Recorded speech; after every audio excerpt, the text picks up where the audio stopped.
İnşallah bugünkü dərsimizin izahı olacaq xanlıqlar dövründə mədəniyyət, sosial-iqtisadi həyat. Bildiyimiz kimi 17-ci əsrin ortalarından və yaxud da ikinci yarısından etibarən 19-cu əsrin birinci rübünə qədər Azərbaycanda feodal pərakəndəlik dövrüdür. Bu dövrdə Azərbaycanda mövcud olan xanlıqlar müstəqil dövlətlər idilər. Onların hər birisinin öz idarəçilik sistemi vardı. Bəzi xanlıqlarda xan şurası fəaliyyət göstərdi. Biz bura Quba, Qarabağ, Şamaxı kimi xanlıqları misal göstərə bilərik.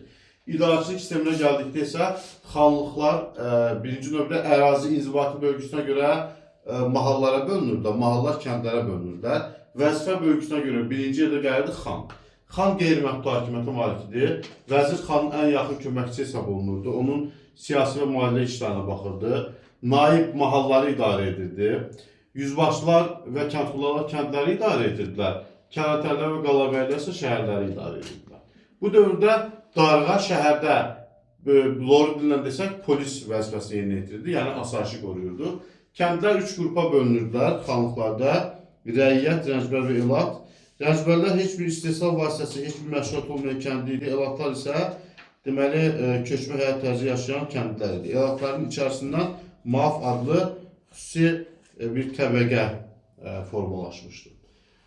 Biyar və əvrəz vergilər olan malcəhət məhsul vergisi, çoxbaşı otlaqlardan istifadəyə alınan vergi, bağbaşı bağlardan alınırdı. Mirzəyana xan dəftərxanasında işləyən məmurların dolanışı üçün alınan vergi idi.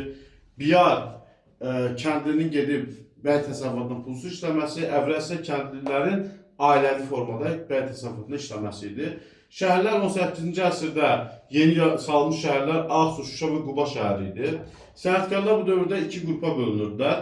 Sex sənətkarları sexlərdə birləşirdi, işləyirdilər. Ev şəraitində işləyən sənətkarlar isə ikinci qrupa aiddir. Əsnaflar sənətkar birlikləri adlanır. Əgər xatırlayırsa, əvvəlki dərslərimizdə, əvvəlki 16-17-ci əsrdə biz bunları əxirlik adlandırırdıq.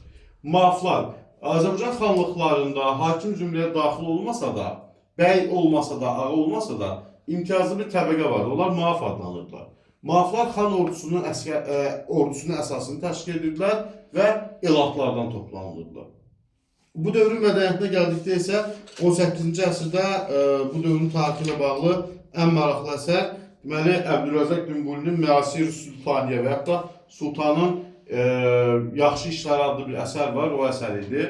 Memarlıq abidələrinə gəldikdə isə 1763-cü ildə Şəkixan sarayı tikilib, 1764-cü ildə İrəvanda Sərdar sarayı, 1791-ci ildə Güzgülü salon tikilib İrəvanda. Bundan başqa Bakıda Şirvanşahlar Saray kompleksinin yaxınlığında bir saray tikilmişdi. Qarabağda Bayat Şahbulaq Şuşa qalaları tikilmişdi. Bunlar da həmənki dövrün memarlıq abidələridir.